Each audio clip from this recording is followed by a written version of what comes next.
Bonsoir à tous, il est 19h, c'est l'heure du 19h Sport sur TV7. C'est surtout l'heure de votre rendez-vous 100% UBB comme tous les lundis. L'UBB 12e au classement après sa défaite 36-21 face à Lyon. C'était hier soir avec notre invité Rémi Lamera. On va bien sûr décrypter cette rencontre avant de se projeter vers la réception du Racing. Ce sera ce samedi. Et d'ailleurs, pour cette réception, TV7 vous offre des places pour UBB Racing. Pour recevoir votre place, vous avez juste à envoyer un mail à jeu@tv7.com. L'adresse s'affiche juste en bas de votre écran. Avec moi sur le plateau, comme tous les lundis, Mathieu Dalzovo, notre consultant rugby. Bonsoir Mathieu. Bonsoir Bénédicte. Rémi, ce matin, on imagine que le réveil a été un petit peu compliqué. Se réveiller 12e au classement, premier non relégable après cette défaite face à Lyon. Selon vous, elle est méritée, cette 12e place ? C'est compliqué à dire. Si on y est, c'est qu'on l'a quand même bien cherché. C'est vrai qu'on est encore au début du championnat, donc le classement est relativement anecdotique, mais les chiffres parlent d'eux-mêmes. 12e pour un club comme l'UBB qui ambitionne de viser les 6 chaque année, ça fait un petit peu désordre. Ouais. On vous a découvert flanqueur hier soir sur la pelouse de Lyon pendant 67 minutes, près de 70 minutes même. C'était un cadeau du staff pour votre 50e match sur les mails du bébé ou non. Alors j'ai appris juste avant le match que c'était le 50e.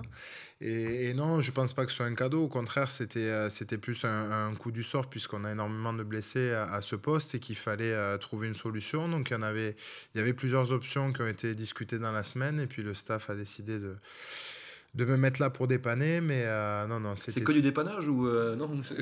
Oui, je pense. Ouais, non, il y a des très bons spécialistes à ce poste-là et qui vont revenir en pleine forme après de petits bobos. Et moi, j'étais juste de passage pour essayer d'aider l'équipe au mieux hier soir. Ça n'a pas fonctionné, mais ça restera quand même malgré tout un bon souvenir. Jefferson Poirot expliquait hier en interview d'après-match qu'il va falloir se réveiller, qu'il va falloir régler tout ça. C'est ce qui s'est dit dans les vestiaires après le match hier soir ? Non, on n'a pas parlé à chaud. On a pour habitude, depuis maintenant pas mal d'années, après les défaites, de pas trop s'exposer à chaud parce que ça peut parfois prendre des proportions un petit peu incohérentes. Donc on a pris nos bagages, on a pris notre panier repas, on est rentré tranquillement à la maison pour bien récupérer, avec tous dans un coin de la tête la réception déjà du Racing. Et puis le plus important, ça va être dès demain de bien analyser, de comprendre qu'est-ce qui a pêché une fois de plus pour essayer d'apprendre de nos erreurs tout simplement.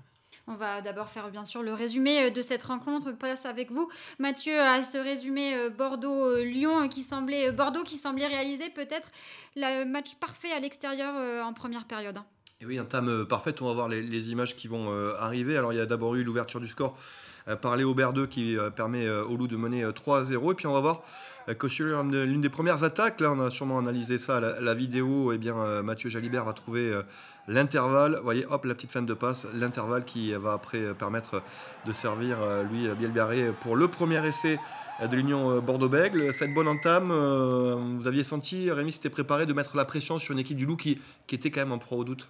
Oui, c'était le maître mot de la semaine, c'était l'entame de match. On sait très bien qu'à l'extérieur, c'est primordial. Une équipe qui avait perdu de façon assez large le week-end avant, donc on voulait instaurer un doute. Et puis finalement, même en ayant pris le score assez rapidement, ça n'a pas marché. Et pourtant, voilà, ça avait bien démarré, on l'a dit, puisque il y a ce premier essai, mais Lyon va reprendre l'avantage grâce au pied de Léo Berdeux et mener 6-5 jusqu'à ce deuxième essai plein de malice de la part de Jefferson Poirot. On voit que vous revoyez les images, en fait. Vous n'avez pas revu les images encore, puis c'était hier soir, c'est encore tout chaud et que c'était off aujourd'hui, Rémi. Il y a eu ces deux essais, ça va permettre à Lyon de mener 15-6 à la 23e, et puis deux essais qui auraient pu être inscrits aussi, un par Roussel, un par Yann Lesgour, que ça s'est joué à rien. Est-ce qu'il n'y a pas des regrets de ne pas avoir peut-être tué le match sur la première période au vu de la domination de l'UBB ? Oui, bien sûr, des regrets, il y en a beaucoup. Stratégiquement, je pense que 2-3 sorties de camp, on se trompe un petit peu aussi, où on essaie de faire vivre un peu le ballon alors que ce n'est pas forcément à nous de faire le jeu. Des regrets, oui, il y en a. C'est vrai que des occasions pour tuer le match, je pense à ce match-là, je pense aussi à Toulouse, la première réception, où voilà. On en parlait en off un petit peu tout à l'heure. Si on veut être un grand club, il faut savoir matcher ses occasions pour enterrer l'adversaire. La confiance, c'est très important évidemment dans ce sport-là. Ce premier match contre Toulouse, justement, vous le traînez encore comme un boulet. C'est ce match-là, cette défaite-là, cruelle, quand on se rappelle du scénario que vous traînez encore et que vous avez du mal à éliminer. Ouais, alors elle est soldée depuis un petit moment, mais c'est vrai qu'en ayant perdu à domicile dès le premier match, comptablement, il faut aller chercher des points à l'extérieur, et chose qu'on n'arrive pas à faire depuis le début. Donc voilà, j'espère qu'on va y arriver prochainement pour pouvoir enfin effacer complètement ce revers à domicile. Il y a aussi un travail à faire sur la régularité, parce qu'on voit justement qu'il y a un double visage de l'Union Bordeaux-Bègles. On voit une première mi-temps plutôt bien maîtrisée hier soir à Lyon, puis un second acte un peu plus délicat avec notamment un carton jaune. On va voir aussi qu'il y a pas mal d'indiscipline et de fautes. Il y a 2 cartons jaunes, notamment le dernier contre Timou à la 55e, là, où il y a essai et carton jaune. C'est là que bascule le match pour vous. Oui, alors j'ai pas regardé le match pour être honnête avec vous, donc c'est compliqué pour moi d'analyser, mais effectivement, quand on sait la difficulté que c'est de gagner des matchs de ce niveau-là, encore plus à l'extérieur avec voilà, tout le contexte qu'on connaît, c'est sûr que quand on joue 20 minutes à 14, on se facilite pas les choses. En revanche, voilà, si on fait des fautes, c'est qu'on subit la pression de l'adversaire, mais je pense, comme on le disait tout à l'heure, qu'il y avait moyen de tuer le match avant cette indiscipline. Les Lyonnais ont bien joué le coup avec un bon coaching, il faut bien le reconnaître. Les rentrées successives, notamment de Couillou, Tofua et Sobela. On voit un essai justement de Tofua. On fait mal quand même à l'Union Bordeaux-Bègles. Ils ont joué à des pénalités rapidement à la main. Ça vous a un petit peu déstabilisé ce coaching et le changement finalement de stratégie des Lyonnais sur cette fin de match? Ouais, alors on avait vu à la composition d'équipe qu'il y avait quand même une idée derrière la tête du manager. Effectivement, on connaît les qualités des joueurs qui ont commencé le match, on connaissait tout autant les qualités des remplaçants. Donc c'était aussi pour ça qu'on voulait faire une grosse entame et leur mettre le doute. Mais voilà, le fait qu'ils soient toujours restés au score juste derrière nous leur a permis après, avec l'entrée de Sanfray, de faire basculer le score. Oui, parce que ce qui est cruel, c'est qu'effectivement, vous n'êtes mené que d'un point à la 72e, 22-21, et puis il y a ces doubles essais, Tofua, et puis le dernier qu'on va voir aussi de Dumortier qui part d'un ballon perdu par l'Union Bordeaux-Bègles. Donc on est presque tiré une balle dans le pied, on a l'impression. Enfin, quand on voit les stats, 62% d'occupation du terrain, on se dit que vous aviez toutes les cartes en main pour faire un coup à Lyon. Ouais, elles étaient les cartes, on les a tenues en main pendant un long moment, mais voilà, on voit, il y a des hésitations, vous voyez, et voilà, c'est une mauvaise passe et derrière ça fait un essai, quoi. Donc vous revoyez un peu les images aussi, Rémi, avec nous, mais c'est vrai que c'est justement, cette fébrilité qu'on voit là à l'écran, elle vient de la pression dont parlait peut-être Christophe Furios aussi en réaction après le match. C'est cette pression peut-être mal gérée qui entraîne cette fébrilité, cette indiscipline, ces erreurs? Je pense pas. Je pense que la pression, sincèrement, était vraiment sur les épaules de cette équipe du Loup, qui, comme je disais tout à l'heure, avait vécu un gros revers, se devait de ne pas perdre une deuxième fois à domicile. Donc je pense qu'on avait quasiment tout à gagner, nous, de ce match-là. Et j'ai pas senti dans la semaine qu'on a abordé ça avec une pression négative. La pression du résultat, forcément, comme à chaque match, mais je ne pense pas que ce soit celle-là qui nous ait fait faire des fautes de main, de fébrilité, d'indiscipline. Peut-être parfois, l'indiscipline vient... Alors, c'est tout cet équilibre à trouver entre un surplus d'envie et voilà, une certaine froideur dans la tête et de lucidité pour ne pas être pénalisé, mais... Comment on fait justement pour retrouver cet équilibre-là avec l'expérience? Évidemment, c'est une recette miracle. Si tu me la donnes. Si je l'avais, je vous la donnerais bien volontiers. Je sais que c'est très compliqué, mais comment, pour les gens de l'extérieur, on se dit comment on peut faire pour travailler ça? Parce que alors d'expérience, c'est quand même très très compliqué à travailler. La confiance, c'est une boîte vide qui se remplit grâce aux résultats et grâce à ce qu'on y met à l'entraînement. Et c'est en ce sens que j'ai confiance en l'équipe, j'ai confiance en ce club pour redresser la barre. Parce que quand je vois tout l'investissement, toute la qualité qu'on met à l'entraînement la semaine, comme d'autres, tous les clubs aujourd'hui travaillent, je pense, de façon identique, mais je me dis que voilà, petit à petit on va y arriver, que ces matchs-là sont compliqués de par les résultats, mais qu'il n'y a pas tout à jeter, essayer de gommer les petites erreurs et puis essayer d'engranger des points pour repartir sur une dynamique positive comme on a pu avoir l'an dernier et comme beaucoup de clubs peuvent connaître tout au long d'une saison.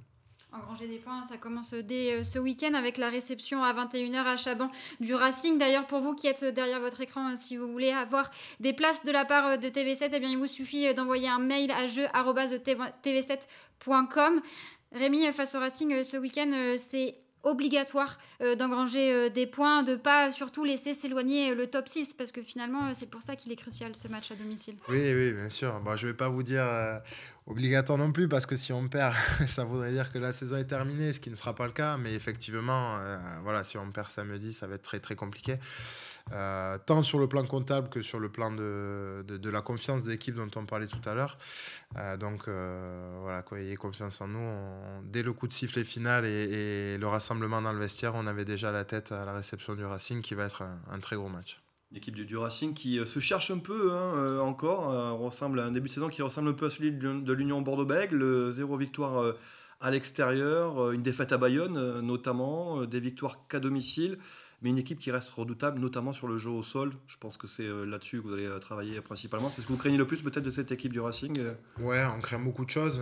On craint surtout le fait qu'ils savent très très bien nous manœuvrer, notamment à Chaban. Je crois que les 2 dernières saisons, ils sont venus s'imposer. Donc, Après, on a les images du barrage, vous voyez, bon, il y avait le match de barrage. Ah, il y avait le barrage, excusez-moi, j'ai oublié le barrage. Je parlais en phase régulière. C'est vrai que, parce que le barrage, c'était quand même un match assez incroyable de notre part. Mais ouais, c'est quand même une équipe qui s'est bien analysée. C'est une des forces de Laurent Travers, leur manager, qui, je pense, nous connaît très bien et qui a souvent les clés pour nous déstabiliser. Donc, ça va être une belle guerre des nerfs. Je pense que là aussi, l'apport du banc va être hyper important. Et puis, on va essayer de faire entrer un petit peu de sang frais à des postes clés où on en a manqué ce week-end. En troisième ligne. En troisième ligne notamment. Et puis, on va croiser les doigts. C'est le retour de Cameron Rookie aussi. C'est le retour de Cameron. Ça compte, vous craignez il vous connaît bien aussi, ça peut avoir une influence? Ça aura une influence sur lui, je pense, sa façon d'aborder le match, puisque forcément, il connaît les petits codes, les petites combinaisons qu'on n'a peut-être pas changé au cours de l'année, mais après, Cameron, on connaît le vous talent le aussi, de vous ce savez joueur. comment jouer. On sait très bien qu'il aura à cœur de faire un gros match à Bordeaux. S'il fait un gros match, tant mieux pour lui, mais si on a la victoire au bout, ça sera le plus important. Mathieu, rapidement, quelques petites infos club avant de conclure cette émission 100% UBB. Oui, parce que comme le disait Rémi, la saison vient de démarrer, donc il ne faut pas se mettre la pression. Sur les réseaux, ça va un peu vite, mais il y a encore la possibilité d'aller assister aux entraînements publics. Voilà, le club reste ouvert pour les entraînements publics. Il y en a un mercredi de 14h à 15h, donc au Seva Campus à Bègles. Et puis, c'est l'ouverture prochainement de la boutique et de la bodega UBB sur les quais du Bordeaux Village. Donc, on aura l'occasion d'en reparler pour aller assister donc à la boutique et à la bodega UBB. Merci Rémi d'avoir répondu à toutes nos questions. Restez avec nous juste après la pub. On continue de parler rugby. On parlera cette fois-ci de Pro D2 avec Vincent Etcheto du SA15. A tout de suite sur TV7.